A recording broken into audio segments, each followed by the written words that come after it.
tous, c'est NES55. Donc aujourd'hui, petite vidéo. On va faire l'épisode 3 de la tronçonneuse PPK. Alors, je sais pas si vous vous rappelez, la tronçonneuse à 2 personnes.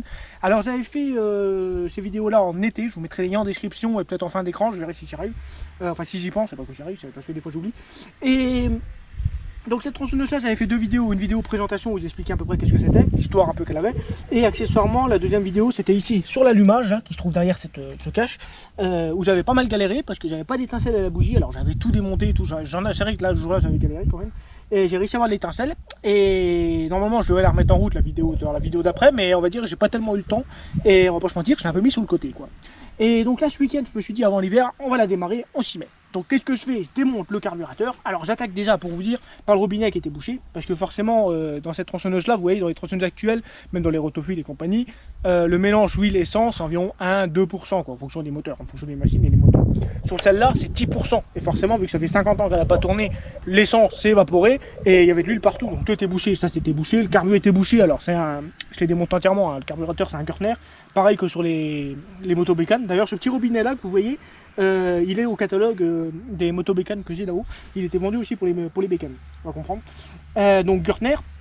Donc je démonte entièrement, vous voyez, j'ai tout dégrippé parce qu'il était vraiment sale, collé on va dire, pas de la rouille mais collé quoi. Donc là j'ai réussi à nettoyer le boiseau, alors je sais pas si on le voit à l'intérieur. Ici nous avons le starter qui fonctionne, enfin le carburateur est opérationnel. J'ai de l'essence, donc j'ai fait 2 litres d'essence à 10% exclusivement pour la machine quoi. Donc 10% pour un litre d'essence quoi, ça fait 10 centilitres. Donc j'ai mis 1 litre d'essence dedans, j'ai l'essence qui passe sur le robinet fonctionne, ça va au carbu, c'est le même carbu, d'ailleurs c'est presque, non il est beaucoup plus gros quoi. C'est à peu près le même principe que sur des 45. Donc l'essence va au carbu et va à la bougie, donc en théorie il est censé démarrer. J'ai aussi fait le décompresseur, parce qu'au départ j'ai essayé de la mettre en route sans décompresseur, mais vous la tournez pas quoi, il y a une compression de malade là-dedans. La poulie là, avec la corde, vous n'arrivez pas, vous prenez la machine dans la tête. Donc qu'est-ce que j'ai fait? J'ai nettoyé le petit décompresseur qui est ici. Alors c'est tout simplement une espèce de petit robinet que vous tournez et qui a un trou que vous mettez en face, et là vous entendez bien l'air qui sort, vous voyez, pour vous dire que là au moins il tourne et il aurait démarré. Le seul truc qui me reste maintenant à faire, c'est démonter les petits bouchons là, pour mettre de l'huile de chêne, mais là je galère parce que les bouchons là sont en alu et ils sont très bien bloqués et accessoirement très fragiles. Mais bon, ça va pas nous empêcher de la mettre en route.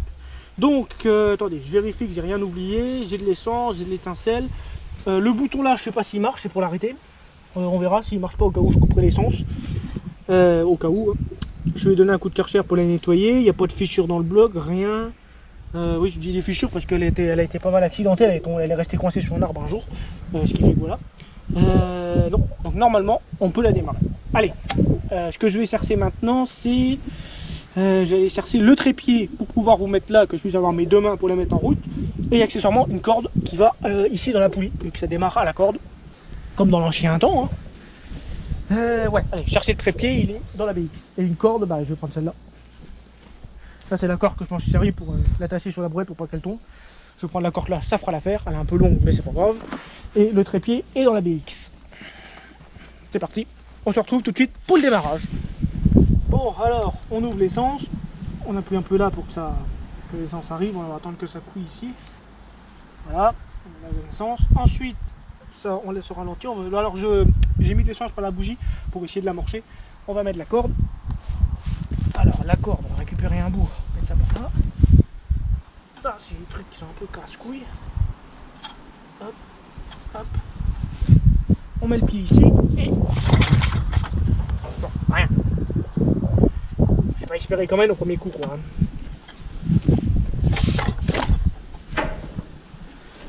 Ah bah il y a la compression, hein, c'est une sacrée machine.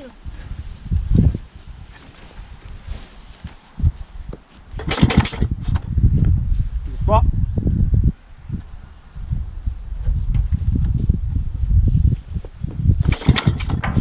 Toujours pas.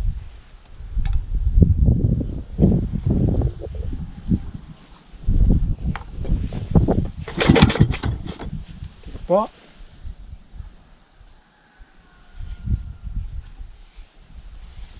Tu tires un peu le starter.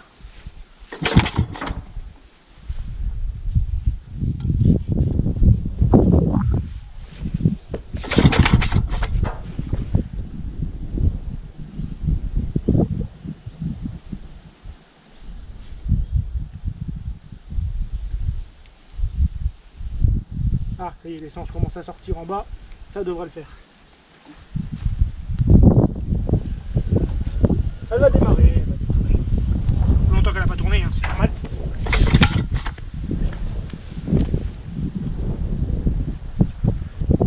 On va se mentir, avec un lanceur, ça aurait été plus simple.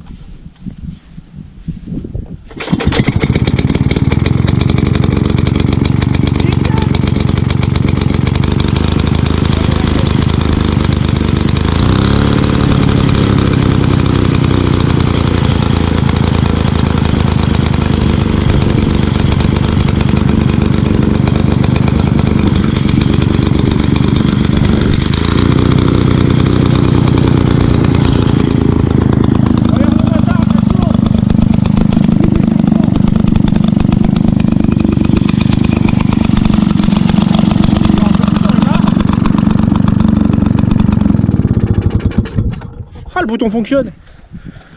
Nickel, ça fonctionne. Ah, je suis content là. Même le bouton marche, nickel. Et bah écoutez, la chaîne elle tourne. Je vais essayer de mettre l'huile en ouvrant les bouchons. Et on va essayer de couper un sapin. Bah ouais, enfin non, c'est pas un sapin, ça doit être un peu plié, je crois. On va aller couper un peu plié. Ah, je suis content, elle marche, putain.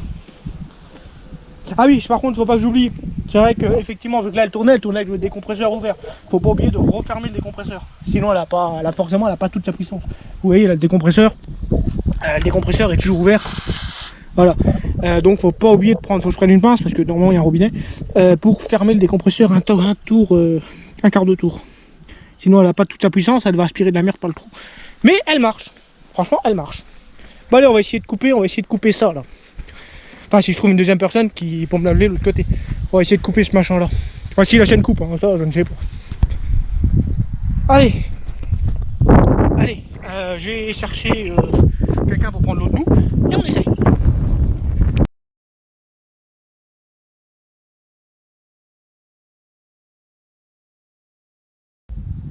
Donc on se retrouve. Alors malheureusement on ne pourra pas l'essayer, il y a eu un petit problème de fuite d'essence. Comme vous pouvez le voir ici, c'est le carbu qui fouille. Donc je pense elle a tourné tout à l'heure parce que les joints étaient secs. Et vu que je l'ai laissé chauffer un peu, alors elle a tourné peut-être 10 minutes, je pense que les joints ont dû chauffer ou autre. Et là j'ai le carbu qui fouille maintenant. Et comme vous voyez ça fouille même bien. Et elle fouille vraiment, ouais, c'est bien de l'essence. Et elle fouille vraiment bien. Et en fait ce qui se passe c'est tout simple. C'est que vu que ça fouille, elle démarre, elle cale aussi vite, elle ne va pas tourner rond, donc je pourrais pas couper. C'est con parce que comme vous voyez, j'avais tout préparé. J'avais mis la grume, j'avais mis l'autre trépied pour la caméra, tout était prêt. Malheureusement, elle ne veut pas, elle veut pas démarrer. Enfin, elle veut plus démarrer correctement. Et là, ça fouille même bien. Donc, il va falloir que je trouve une pochette de joint ou je sais pas. Je sais pas comment trouver ça. C'est très embêtant, moi qui voulais essayer. Mais bon, au moins, comme vous avez vu, elle démarre et elle tourne quand il n'y a pas de fouille sur le carbu. Ouais, c'est bon, hein. Mais bon, ça arrive. J'ai réussi à déboucher les bouchons, à desserrer les bouchons d'huile là. C'est très bien comme ça. Ouais, donc voilà. Ça, c'est dommage quand même. J'aurais bien voulu l'essayer pour voir si elle coupe. Enfin, pour voir si elle marche et comment ça fonctionne. Bon, mon père il m'a dit que c'était pas très rapide. Hein. Forcément, c'est vrai que vu la longueur de la chaîne, vous doutez bien qu'il y a presque il y a 2 mètres de chaîne, quoi. C'est pas très rapide, mais voilà quoi. C'est bon parce que ça fait un beau bruit. Hein. Ah oui, ça fouille bien. Regardez-moi ça comme ça goûte. Ouais, va falloir que je trouve des joints ou je sais pas trop quoi. Faut que je le démonte entièrement sur une table parce que j'ai démonté de la cuve, tout ça là. Faut que je le démonte sur une table bien au propre et regardez qu'est-ce qu'il y a à changer dessus.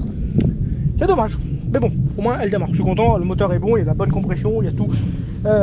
Je pense qu'on fera un épisode 4, c'était pas prévu, mais on fera un épisode 4 où est-ce qu'on essaiera de couper un peu plié quoi. Ah, ça m'embête ça, vraiment ça m'embête. Elle démarre mais elle calme. Bon bref. Donc voilà, bon je suis content quand même, j'ai réussi à la faire tourner en vidéo. Comme vous avez vu, elle a bien tourné, elle fait un beau petit bruit, c'est génial. Donc sur ce les amis, si cette vidéo vous a plu, vous savez ce qu'il faut faire, un pouce bleu et compagnie. Et sur ce, on se dit à très bientôt pour une prochaine vidéo. Salut!